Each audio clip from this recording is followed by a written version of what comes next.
राम रावण के दामाद थे तो लड़ाई क्यों हुई? सीता लक्ष्मण की बहन थी तो भौजाई कैसे हुई? तो हमारा पहला प्रश्न है, राम रावण के दामाद थे तो उनमें लड़ाई क्यों हुई? ये हम जानेंगे इस छोटे से प्रसंग से। बहुत समय पहले की बात है, एक बार लंका में अकाल पड़ गया था। जब लंका में अकाल पड़ गया तो रावण ने यहाँ तक कि ऋषि मुनियों से भी कर लेना शुरू कर दिया था। फिर धीरे धीरे राक्षस ऋषि मुनियों पर भी आक्रमण करने लग गए थे।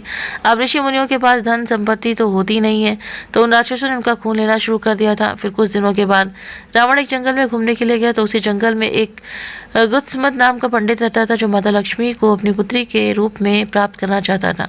वो पंडित एक मिट्टी के घड़े में रोजाना दूध चढ़ाया करता था। उस दिन वो पंडित कहीं बाहर गया हुआ था, तभी रावण आया और उसने उन ऋषि मुनियों पर आक्रमण कर दिया। फिर रावण ने उस पंडित की कुटिया में जाकर के देखा, तो उस कुटिया के अंदर वो मिट्टी का घड़ा रखा हुआ था।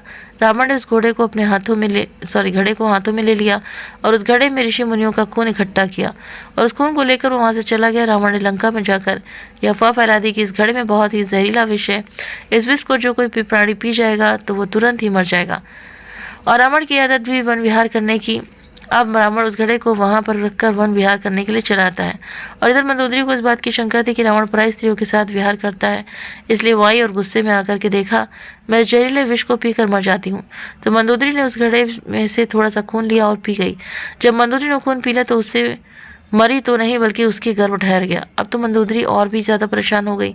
उसने इस गर्भ को गिराने का उपाय सोचा और रावण से कहा कि हे महाराज, मैंने सुना है कि आप जब जोर से अट्टहास करते हैं, जोर से दहाड़ते हैं, तो बड़ी बड़ी स्त्रियों के गर्भ गिर जाते हैं। एक बार मैं भी तो देखूं कि आप कैसे दहाड़ते हैं। मंदोदरी की बात सुनकर रावण ने जोर से अट्टहास किया और जोर से दहाड़ मारी तो मंदोदरी का गर्भ नीचे गिर गया। फिर रावण वहां से चला गया। मंदोदरी के ने नीचे गिरे हुए उस गर्भ को उठाया और उस गर्भ को उसी घड़े में डाल दिया और उस घड़े को ढक दिया। 2-3 दिन बाद भविष्यवाणी हुई कि अगर यह घड़ा इसी राज्य में रहेगा तो यहाँ पर भयंकर आपदाएं और अकाल पड़ेंगे, इसलिए इस घड़े को ले जाकर कहीं दूर जमीन में गाड़ दो। जब आकाशवाणी हुई तो रावण ने सोचा कि राजा जनक का जो राज्य है मिथिला, वो बहुत ही समृद्धशाली है, उसी राज्य में इस घड़े को गाड़ दूंगा। फिर अगले दिन रावण उस घड़े को लेकर रवाना हुआ और मिथिला नगरी पहुंच गया। वहां फिर जाकर उसने उस घड़े को राजा जनक के बाग में गाड़ दिया। उस घड़े को वहां गाड़ने के बाद रावण वापस अपनी लंका नगरी को आ गया। फिर धीरे धीरे राजा जनक का वो बाग जो हरा भरा था, जिसमें अनेक प्रकार के पौधे लगे हुए थे, वो सभी सूखने लगे। धीरे धीरे करके वो पूरा बाग सूख गया। राजा जनक ने जब ये देखा कि उनका हरा भरा बाग अचानक ही कुछ दिनों में सूख गया, तो बड़े ही आश्चर्य में पड़ गए। राजा जनक का वो बाग सूखने के बाद धीरे धीरे चारों तरफ की हरियाली सूखने लगी और मिथिला नगरी में भयंकर अकाल पड़ने लगा। चारों तरफ भूखमरी फैल गई। मिथिला नगरी की प्रजा भूखे मरने लगी। उस अकाल को देखकर चारों तरफ लोगों में हाहाकार मचने लगा। न तो खाने के लिए लोगों के पास अन्न रहा और न ही पीने के लिए पानी रहा। मिथिला नगरी में जितने भी तालाब, बावड़ी और सरोवर थे, सब सूख गए। पशु पक्षी भूखे मारे तड़प तड़प कर मरने लगे और जो बचे हुए थे वो इधर उधर भागने लगे। एक दिन मिथिला नगरी में राजा जनक के पास ऋषि वशिष्ठ जी आए और उन्होंने राजा जनक से कहा, राजन, अगर आप यहाँ पर हलिष्टि यज्ञ करवा दें तो आपका राज्य पहले जैसा हो जाएगा। आपके राज्य में पहले की तरह खुशहाली ही खुशहाली आ जाएगी। फिर से आपकी नगरी आबाद हो जाएगी और किसी चीज की कोई कमी नहीं होगी। फिर राजा जनक ने ऋषि वशिष्ठ जी के आदेश का पालन करते हुए हलिष्टि यज्ञ के दौरान स्वयं हल चलाया था। जब राजा जनक हल चला रहे थे तो हल का अग्रभाग, जिसे सीत कहते हैं, हल्का वो अग्रभाग उस घड़े में अटक गया और जैसे उस घड़े में अटका तो राजा जनक ने उसको खींचा तो उसमें से एक सुंदर लड़की निकली जो सीता ही थी। सीत जो हल्का नुकीला भाग होता है, उसकी वजह से ही उस लड़की का नाम सीता रखा गया था। फिर उसी दिन से अकाल समाप्त हो गया और राजा जनक का राज पहले की तरह खुशहाल हो गया। फिर वो लड़की धीरे धीरे बड़ी होने लगी और जब वो बड़ी हो गई तो आपको पता ही है कि माता सीता का विवाह भगवान पुरुषोत्तम श्री राम के साथ कर दिया। लेकिन माता सीता के विवाह से पहले एक दिन रावण राजा जनक के दरबार में आया था और उसने माता सीता जी का हाथ देखा और देखकर के कहा कि ये लड़की तो साक्षात मेरा काल है, क्योंकि एक बार ये लंका जाएगी और इसका जो पति होगा वो मुझे मार डालेगा। इसके साथ ही संपूर्ण लंका नगरी का विनाश हो जाएगा। ऐसा देखकर रावण वहां से चुपचाप लंका नगरी को चला गया। लेकिन रावण माता सीता की सुंदरता पर मोहित हो गया था।